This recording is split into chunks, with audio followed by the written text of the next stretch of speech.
Crick స్టార్స్కి స్వాగతం. Dubai వేదికగా జరుగుతున్న ఐపీఎల్ మినీ వేలంలో సంచలనాలు అయితే నమోదవుతున్నాయి. ప్రతి ఒక్క ఫ్రాంచైజీ కీలకమైన ప్లేయర్లను ఆటగాళ్లను కొనేందుకు ఏమాత్రం వెనకాడడం లేదు. ఈ క్రమంలోనే ఆస్ట్రేలియా కెప్టెన్ అత్యధిక ధర పలికి సంచలనం సృష్టించాడు. ప్యాట్ కమిన్స్ను 20.50 కోట్లకు సన్ రైజర్స్ హైదరాబాద్ సొంతం చేసుకుంది.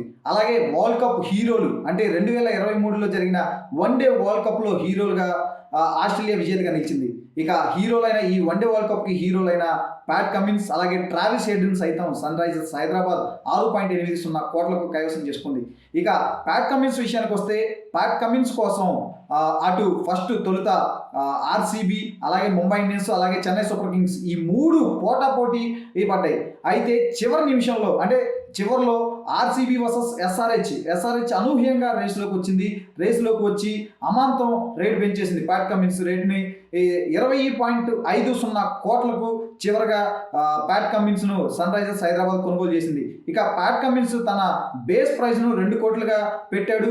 ఇక ప్యాట్ కమిన్స్ పేరు ఎప్పుడైతే వచ్చిందో ఇక అప్పటి నుంచి కూడా తొలుత ప్రధానంగా చూసుకుంటే చెన్నై సూపర్ కింగ్స్ అలాగే ముంబై ఇండియన్స్ వీరిద్దరి మధ్య హోరాహోరీ వేలం నడిచింది. సో అదే టైంలో ఆర్సీబీ ఎంటర్ అయ్యేసరికి ముంబై ఆర్సీబీ మధ్య బాగా అంటే వేలం అనేది బాగా తారాస్థాయికి చేరింది. అదే టైంలో చెన్నై సూపర్ కింగ్స్ అక్కడే ఆగిపోయింది. సో అదే టైంలో సన్ రైజర్స్ హైదరాబాద్ కూడా ఎంటర్ అయింది. సన్ రైజర్స్ హైదరాబాద్ ఎంటర్ అవడంతో ముంబై ఇండియన్స్ ఒక అడుగు వెనక వేసింది. సో ఇక ప్యాట్ కమిన్స్ కోసం ఎస్ఆర్హెచ్ అలాగే ఆర్సీబీ ఈ రెండు ఫ్రాంచైజీలు హోరాహోరీ అంటే వేలంపాట ధర పెంచుకుంటూ పోయి చివరికి సన్ రైజర్స్ హైదరాబాద్ యాజమాన్యం కావ్య మారన్ 20.50 కోట్లకు ప్యాట్ కమిన్స్ను కైవసం చేసుకుంది. వరల్డ్ కప్ హీరోగా ఉన్న ప్యాట్ కమిన్స్ను సొంతం చేసుకుంది.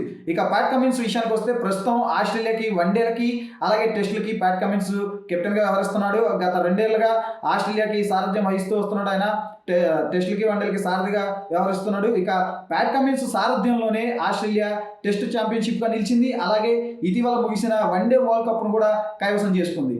ఇక వన్డే వరల్డ్ కప్ మరో హీరో ట్రావిస్ హెడ్ సైతం సన్ రైజర్స్ హైదరాబాద్ కైవసం చేసుకుంది.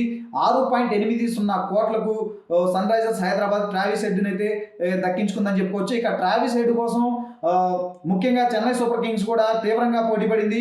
బట్ సన్ రైజర్స్ హైదరాబాద్ వాళ్ళ పర్సులో దాదాపు 34 కోట్ల రూపాయలు ఉండడంతో ఏమాత్రం వెనకడుగేయకుండా సన్ రైజర్స్ హైదరాబాద్ ట్రావిస్ హెడ్ని 6.8 కోట్లకైతే కొనుగోలు చేసింది.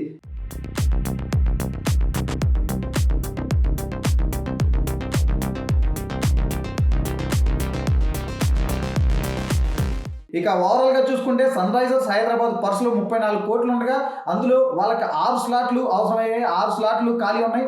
6 స్లాట్లకు కూడా అందులో 3 విదేశీయులు 3 దేశీయ ఆటగాళ్ళకి అవకాశం ఉంది. విదేశీ ఆటగాళ్ళని అయితే తీసుకుంది ఇప్పటికే ప్యాట్ కమిన్స్ని అలాగే ట్రావిస్ హెడ్ని. ఇక స్పిన్నర్ వహింద్ అసరంగా శ్రీలంకకు చెందిన స్పిన్నర్ వహింద్ అసరంగాను కూడా 1.80 కోట్లకి సొంతం చేసుకుంది. ఇక ఓవరాల్గా చూసుకుంటే ఒక్కసారి సన్ రైజర్స్ హైదరాబాద్ జట్టు విషయానికి వస్తే 2016లో ఐపీఎల్ టైటిల్ని కైవసం చేసుకుంది. ఇక ఆ తర్వాత నుంచి చెప్పుకోదగ్గ ప్రదర్శన చేసిన దాఖలాలు మరీ ముఖ్యంగా చూసుకుంటే ఆ జట్టుని ప్రతి ఏడాది వేధిస్తున్న ప్రధాన సమస్య ఓపెనింగ్. సో ఓపెనింగ్ సరైన బ్యాటర్లు ముఖ్యంగా జానీ బేర్స్టో అలాగే డేవిడ్ వార్నర్ సన్ రైజర్స్ని వీడిన తర్వాత ఆ జట్టుకి సరైన ఓపెనింగ్ బ్యాటర్స్ అనేది లేకపోవడంతో ఆ జట్టు ఆశించదగ్గ ప్రదర్శన అయితే చేయలేకపోయింది. సో ఇప్పుడు ట్రావిస్ హెడ్ రూపంలో ఆ జట్టుకైతే ఒక డాషింగ్ ఓపెనర్ వచ్చినట్లు అవుతుంది.